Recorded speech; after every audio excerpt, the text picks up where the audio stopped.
Monday morning always followed the same rhythm in our home. A rhythm that once brought me comfort, but now looking back feels more like the ticking of a time bomb. I stood in front of the full-length mirror in our master bathroom, smoothing the lapel of my sea green blazer, dabbing a final touch of matte lipstick onto my lips. My reflection was composed, professional, unfazed. At 38, I looked exactly as I was meant to look, the poised deputy director of a private cosmetic clinic in downtown Chicago. Behind me, the software of the espresso machine hummed through the penthouse, mingling with the buttery scent of imported croissants and Marcus cologne lingering in the hallway. Marcus was already at the kitchen island when I walked in, flipping through news on his tablet. Crisp white dress shirt, luxury timepiece, that glow from weekly tanning sessions he never missed. Picture perfect as always. "Good morning," he said, not looking up. "Got your coffee just how you like it." "Thanks," I replied, pouring the brew into my favorite porcelain cup. My schedule was full. 3 surgeries, 2 meetings, and a vendor visit for the new laser machine. Marcus finally glanced up. "I might be late tonight." "Emergency consult came through." I nodded. Lately, he had been late often, but then again, so was I. In our world, being busy was currency. The long hours, the formal kisses, the weekend getaways, too. Our Lake Forest property, it was the quiet kind of life people envied. Stable, respectable, predictable, and I never thought to question it until that morning. As Marcus left for the clinic, I noticed something. A faint smudge on his collar. Lipstick, not mine. My pulse barely flinched. We had been at a company dinner the night before. Cheek kisses, greetings, champagne. It could have been nothing or everything. We had been married for 13 years, long enough for passion to settle into routine, long enough for a kind of silence to form between us. Comfortable, well-mannered, even elegant in its detachment. And I had accepted it. We were a power couple. That is what everyone said. We ran a successful clinic together, lived in a magazine, worthy home, vacationed in St. Bart's. I thought we had reached the kind of equilibrium people strive for after the fire cools something, mature something dignified. But the truth is, you never really know how fragile something is until it cracks. That morning, I drove to work in silence. City skyline gliding past my window like a memory I was not part of anymore. At the clinic, I stepped into the marble lobby, greeted by the familiar scent of antiseptic and eucalyptus diffusers. Nurses nodded respectfully. Admin staff handed me the day's charts. Everything functioned like a symphony I had conducted for years. By 9 a.m., I was already in the boardroom reviewing protocols with department heads, my voice steady, directives clear. Efficiency had always been my language. I was the one who remembered anniversaries, compliance dates, staff birthdays, licensing deadlines. Marcus, he was the artist, the face, the charm. By noon, I had seen 6 patients signed off on payroll and reviewed. The equipment shipment from our South Korean supplier. Control was my comfort zone. Predictability was my defense. So when the receptionist knocked on my door around 2 p.m., her voice uncertain, her face a little pale, I did not flinch. "Dr. Caldwell, there is a young woman here. She says it is personal and urgent. She refuses to leave." I raised an eyebrow. Visitors without appointments were rare in our clinic. I motioned for her to show the girl in after I had finished with my last patient. A few minutes later, the door opened and everything changed. She walked in like she owned the room. Young, maybe 24. Perfectly styled blonde waves, manicured nails, a dress that whispered money, a presence that screamed purpose. "Are you Dr. Victoria Caldwell?" she asked, voice smooth but cold. "Yes," I said, gesturing toward the chair. "How can I help you?" She sat crossed her legs elegantly and locked eyes with me. "My name is Alina Monroe. I am here to talk to you about your husband." And just like that, the air shifted. The bomb had started ticking. At first, I thought something had happened to Marcus. An accident, a crisis. My heart skipped as I imagined a call from the hospital. A tragedy, something too horrible to say over the phone. But then she smiled. That sharp feline smile people wear when they know they are about to ruin you. Something did happen, she said lightly. Your husband has been sleeping with me for over a year. And I am pregnant. The words hit me like a steel rod to the chest. Not a scream, not a gasp, just silence. My throat dried instantly. The sterile air of my office suddenly felt too thick to breathe. I'm sorry, I heard myself say, though I was not sure who I was apologizing to, her, Marcus, or myself, for being so blind. I figured it was time to be honest. She continued leaning back, in the chair, like she was chatting about weather. Marcus always says your marriage is just for show, now that you are more like business partners than anything else. But I wanted to see for myself. He says he stays because he is afraid of change. But he loves me, not you. I studied her carefully, searching for any crack in her performance, any twitch of doubt or vulnerability. Nothing, just icy confidence like she had already won, and maybe she thought she had. How long has this been going on? I asked, my voice calm. Years of dealing with emotional patients had trained me well. Show no reaction.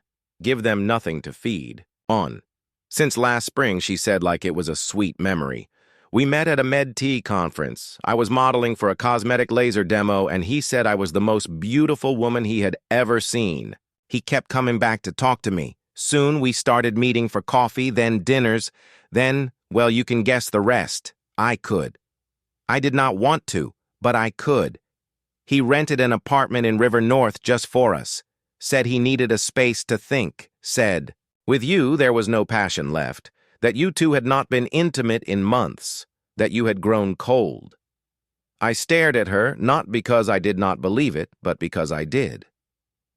Marcus had changed slowly, subtly, his late nights, the gym routine, the new cologne. He started taking vitamins for energy. Bought new underwear I had never seen before, and I had not asked. I told myself we were just older, focused, driven. Does he know you are pregnant? I asked finally. Not yet, she said, resting her hand delicately on her stomach. The apartment Alina mentioned, River North. That narrowed it down. I opened property records, searched rentals in the area. Nothing directly linked to Marcus, but that did not surprise me. If he was smart enough to cheat, he was smart enough to cover his tracks, which is why I needed Anthony. At 7:50, I arrived at the cafe. The lights were low, the scent of espresso and cedarwood cologne hovering in the air like memory. Anthony was already there, waiting at a corner table, his tailored suit impeccable, his dark eyes watching the door. You look different, he said as I sat down. I feel different, I replied. Marcus is having an affair. She is pregnant. She came to my office today. He did not speak right away. He just exhaled sharply and signaled for 2 espressos and something stronger. You want a divorce? I want intel, I said. I want to know everything. What he is hiding, where the money is, if he is trying to sell the clinic. I want it all. Anthony gave a slow, deliberate nod. Then let us begin. The next morning, I was already dressed and out the door before the sun had cleared the horizon. I did not sleep much. I did not need to. I had a mission now, and clarity works. Better than caffeine. As the city yawned awake, I drove to a part of town I had not been to in years. Quiet residential lined with modest row houses and discount clothing stores. It was where Alina's parents lived. She had mentioned it once offhand, as if she did not expect me to remember, but I had, because I always remembered everything. I parked a block away and waited across the street, sipping lukewarm coffee from a paper cup. At 8:42 a.m., a woman stepped out. She looked late 50s, practical coat, neatly pinned hair, a face that looked too kind to have raised someone like Alina. I followed her, not closely, just enough to see her walk into a small children boutique tucked between a laundromat and a bakery. The sign said, Little Steps, locally owned since 1993. The storefront was lined with pastel onesies, baby shoes plush, toys arranged in careful symmetry. I gave it another 10 minutes, then walked in. She was behind the register organizing receipts. She looked up and smiled. Good morning? How can I help you? Hi, I said, offering a smile. You are Elena Mother, right? I am Victoria. I work with her sometimes. She asked me to stop by. She is not feeling well this morning. The woman blinked, then nodded slowly. Yes, I am, Tamara. Alina did not mention anything. Is she okay? Oh, she will be fine. Just overwhelmed, I think. You know it is a complicated time in her life. Tamara tilted her head, concern etched into her forehead. Complicated how? I dropped my voice to a hush, scanning the empty shop. It is not my place to interfere, but I am worried. She has been seeing someone, a married man, a doctor. She thinks he is going to leave his wife for her, but I let the sentence hang unfinished. Tamara paled, married. I am sorry, I said gently. I thought you knew. Her hands tightened on the counter. I assumed the gifts, the trips. I thought she was modeling. I did not know. She said she was working hard. She is, I said quickly. But she is also young and trusting, and men like that. I paused. They say a lot of things they never mean, especially when they have wives and reputations to protect. Tamara sank into a stool behind the register. Her face had gone slack. She always believed people too easily. I just did not want her to get hurt, I added. Maybe if someone close to her said something gently, she might reconsider where this is going. Tamara nodded slowly, the weight of a mother dread settling across her shoulders. Thank you for telling me. I smiled. Of course, she deserves more than being someone's secret. When I walked out of that store, I did not feel victorious. Not yet. But I felt the first stone fall from the tower Alina had built for herself. A single tremor, but the kind that precedes a collapse. Later that day, I pulled out my phone and used the voice modulator Anthony had recommended. I dialed Alina from a block number, lowering my voice to something older, raspier. Hello. Hi, dear. I am a neighbor of Marcus Caldwell from the Lake Forest house. I just wanted to let you know his wife is planning to visit the property tomorrow. She is bringing a friend to see it. Said they might be interested in buying something similar. Just thought you should know. There was a pause on the other end. His wife. Yes, dear. Lovely woman. They have been married for years. Such a sweet couple. Always so happy together. I hung up, and then I waited. That evening, I met the man who would become my scalpel. Peter Samuels was not flashy. He did not wear dark sunglasses or speak in riddles. He was a quiet, meticulous ex-detective with pale eyes and a voice like gravel. Anthony had recommended him, and the moment I shook his hand, I knew he understood what I needed. I do not want drama, I told him. I want clarity. Movements, locations, financial traces, photos if you can get them. But most of all, I want him to start feeling watched. He raised an eyebrow. You want him to know? Not immediately, I said. But eventually I want that pressure to build slowly like a fever. He nodded. Then we will do it right. The next morning, I resumed my role as the unaware wife. Marcus returned home late again, shirt-rumpled eyes slightly bloodshot.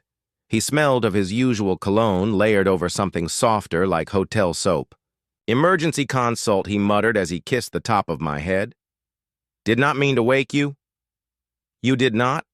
I said quietly, and offered him a cup of tea. Rough case. Yeah. Complicated. We sipped in silence. I watched him over the rim of my cup, wondering. If he could sense it, how different I was now, how the woman across from him was no longer the one he married. The next few days were routine on the surface, but beneath them, I was watching everything. Peter sent regular updates. Marcus was indeed visiting a condo. In River North Apartment 105, where Alina often arrived half an hour after him. The building had no doormen, which made surveillance easy. They spent hours inside curtains, drawn, emerging only after sunset. One afternoon, I drove downtown and asked to view apartment 107 just across the hall from theirs. A different floor plan, slightly smaller, but with perfect line of sight to the entrance of 105. The agent did not ask many questions. I signed a 6-month lease, paid 2 months up front, and walked out with keys that felt like hand grenades. From there, I had everything: visibility, timing, access. Later that week, Peter delivered his first batch of photos. Marcus and Alina entering the condo, Marcus carrying takeout, Alina in sunglasses glancing behind her shoulder. And then the money. "Transfers are clean," Peter said. "Monthly payments to Alina under the name consulting fees, plus a separate bank account in the Caymans. He has been moving funds gradually over $4,000 so far." "Anything on the clinic?" Peter hesitated. "That is trickier. The assets are mostly in his name, but Anthony might be able to dig into licensing angles. You are still listed as co-founder in several early documents." I nodded. "Good. Let us keep digging." As I gathered evidence, I also began planting seeds of paranoia. I had Peter assign one of his junior agents to trail Marcus a little too visibly, just enough to be noticed in reflections in the corner of a mirror behind a parked car. Let him wonder if he is being followed. Let him feel the weight of eyes he cannot see. He had chosen deceit. Now I would give him the consequences, and it had only just begun. By the end of that week, Marcus was a different man. He started checking the windows before leaving, glancing over his shoulder in elevators, rereading text messages before replying. One evening, I caught him staring into space while holding his fork mid-air, his plate untouched. "You okay?" I asked gently. He blinked like I had pulled him out of another dimension. "Yeah, just tired." "You have been working too much." "I know." He was unraveling. At the same time, Alina was slipping. Peter had eyes on her too. She was not strutting in heels anymore. She was slumping in oversized hoodies and skipping her modeling gigs. She had been seen crying outside the condo twice. She tried to visit Marcus at the clinic and was turned away by reception. The best part, she thought it was because of me that I was still the one standing between her and the life she wanted. She did not know Marcus had already begun to resent her. She did not know I had made him feel like I still adored him, like I still trusted him completely.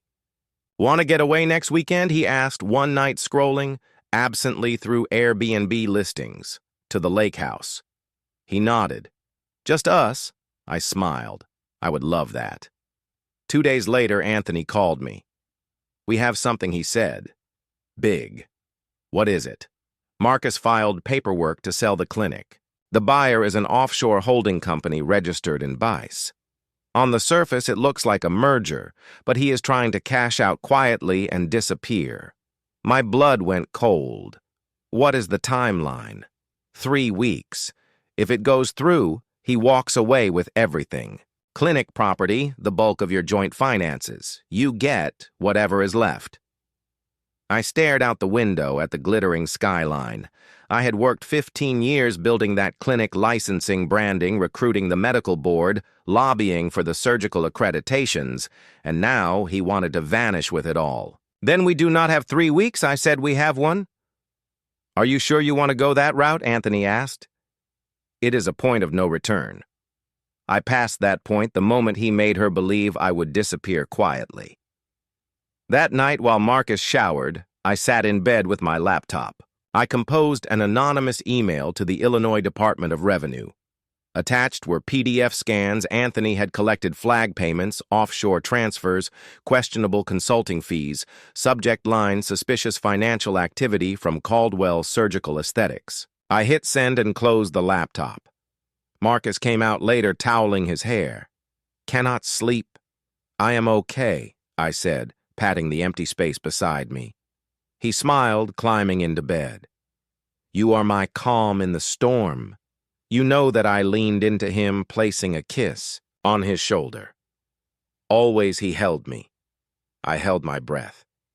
And together, we lay in the dark, one of us, dreaming of running. The other, quietly closing every exit. Saturday evening arrived with an odd stillness in the air, as if the city itself was holding its breath. I had just finished a long shower when I heard music playing softly from the dining room. When I stepped out, I saw Marcus setting the table, candles lit, wine opened, the good plates we never used unless guests were over. "What is all this?" I asked, toweling my hair. I thought we could have a real dinner, just us. No distractions. I watched him pour wine with trembling hands. He looked pale, older, like he had not slept in days, a hollow version of the man I married. We sat down in silence, the flicker of candlelight dancing between us. He pushed his plate aside almost immediately. "Vic, I need to talk to you." I waited. He exhaled long and hard as if preparing for surgery without anesthesia. "I have been lying to you about everything I did." "Not respond," he continued. "Alina. The girl, it was a mistake, a stupid, reckless, unforgivable mistake. She told you she was pregnant? Yes, she lied." He looked up and I saw a flicker of something real. Guilt, maybe, or fear. I made her take a test in front of a doctor. "She is not pregnant?" "She never was. She just wanted to force my hand and did it work."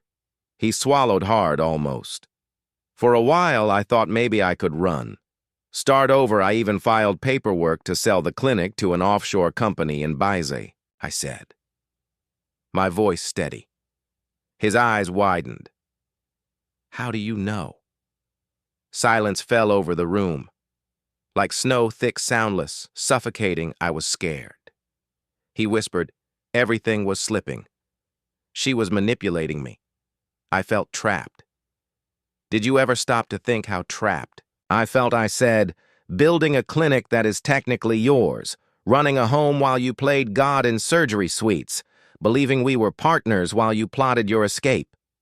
He stood suddenly pacing. I did not know what I was doing. I was lost. "You were greedy," I corrected, and bored and entitled enough to think I would not notice. He paused, hands on his hips, head down. "I want a second chance," he said. "Finally, please let us fix this. I will call off the sale. We will go away. Start over." I got up from the table and walked to the window. The city glowed outside. Clean, precise, distant. "You know what I have realized?" I said quietly. "Our marriage did not fall apart because you met someone else. It fell apart because you thought I would not fight back, that I would just accept your betrayal, like I accepted your late nights and your half-truths, like I would keep smiling while you carved up our life. Vic, please, I am filing for divorce on Monday." The words were calm, surgical. He froze. His mouth opened. Closed. He looked like he might collapse. "Do not," I said, raising a hand. "Do not say you are sorry. You are only sorry because I was not who you thought I was." For the first time in our marriage, Marcus had nothing left to say. And for the first time in my life, I did not need to hear anything more. 2 weeks later, the court hearing was swift. Marcus' lawyer tried to stall, citing reconciliation therapy, emotional breakdowns, but I came prepared. Every financial transfer to Alina name, the bank statements, the clinic's almost sale, even the apartment lease under his assistant name paid in cash.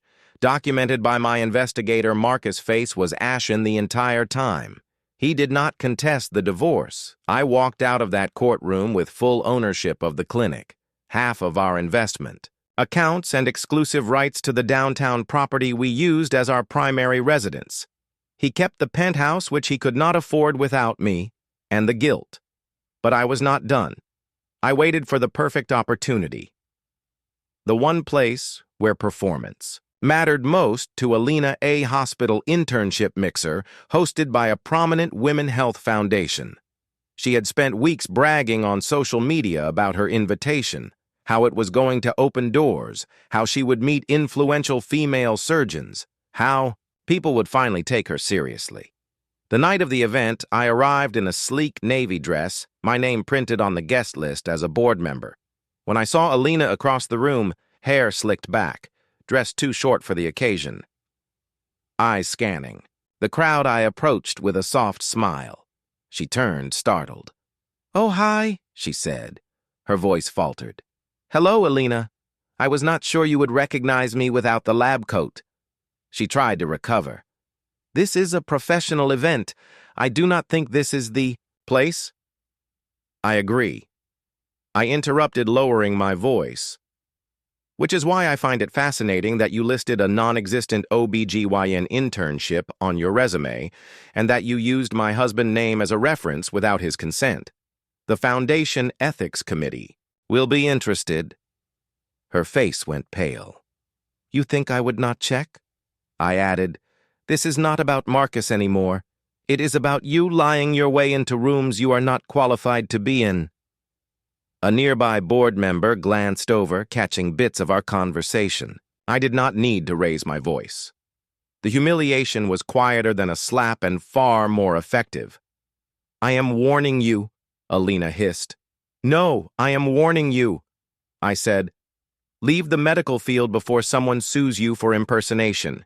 You will not get a second chance." She stormed off, heels clicking, eyes burning. And just like that, the fantasy she built on my name, my husband. My silence shattered in front of everyone she tried to impress. Later that night, I stood outside the building watching the city lights blur in the distance. I was not angry anymore. I was not hurt. I was clean. Marcus called twice that week. I did not answer. I had one final meeting to attend with my lawyer. I want to transfer ownership of the clinic into a trust, I told him, for women, single mothers, survivors, people who have been made to feel small in rooms they helped build. He looked up. "You are sure?" "Yes," I said, "I am done. Cleaning up after men who thought I would never leave." A few months later, spring arrived in Chicago like a slow exhale. The air smelled cleaner. The city felt quieter somehow. Or maybe I was just finally still. The clinic, now renamed the Caldwell Women's Center, began offering free consultations twice a week. We partnered with shelters, clinics, even high schools. And every time I walked through its glass doors, I remembered who I was before Marcus, before Alina, before the betrayal. Just a young girl who wanted to help women feel safe in their own skin. One afternoon, I was in my office when a knock interrupted the soft music playing on my speaker. My assistant peeked in. "There is a young woman here asking for you. Says she does not have an appointment, but she looks like she needs to talk." I nodded. She came in slowly. Early 20s. Nervous her. Hands trembled as she sat down. "I am sorry to come without a referral," she said. "I think I might be pregnant, and I do not know what to do. My boyfriend left. I have not told anyone." Her eyes were glassy. I reached for the tissue box. "You are not alone," I said. "Not here." We talked for almost an hour. I did not rush her, did not interrupt, just listened like no one had ever really done for her before. When she left, she hugged me tight, desperate. I stood by the window for a long time after that, watching her disappear into the crowded street. And something inside me shifted. Not in pain, not in grief, but in recognition. I had come full circle. Marcus eventually moved to another city. I heard through colleagues that he tried opening a new practice, but it never really took off. Alina faded into digital silence. Not a single trace left on a hospital site. Not even on LinkedIn. Good. Some people try to destroy others as a way of building themselves. But the truth is, you cannot build anything real on lies. Not a clinic, not a reputation, not a relationship. I did not need revenge. Not anymore. I needed peace. And I found it in my work. In the quiet moments between patients, in the softness of healing. There are women like me everywhere. Sharp, steady, resilient women who build entire lives around others, only to watch those lives be hollowed out by betrayal. But we rise, we rebuild, not for them, for us. That is what no one teaches you when you are young, that survival is not enough. You have to live, out loud, with clarity, with boundaries, with your name written on everything you have built, not hidden behind someone else. And that is exactly what I have done. I no longer look over my shoulder, I no longer second-guess my worth, I no longer wear silence. Like a second skin, my name is Dr. Victoria Caldwell, and I am not the woman behind the man anymore. I am the woman who walked away and never looked back.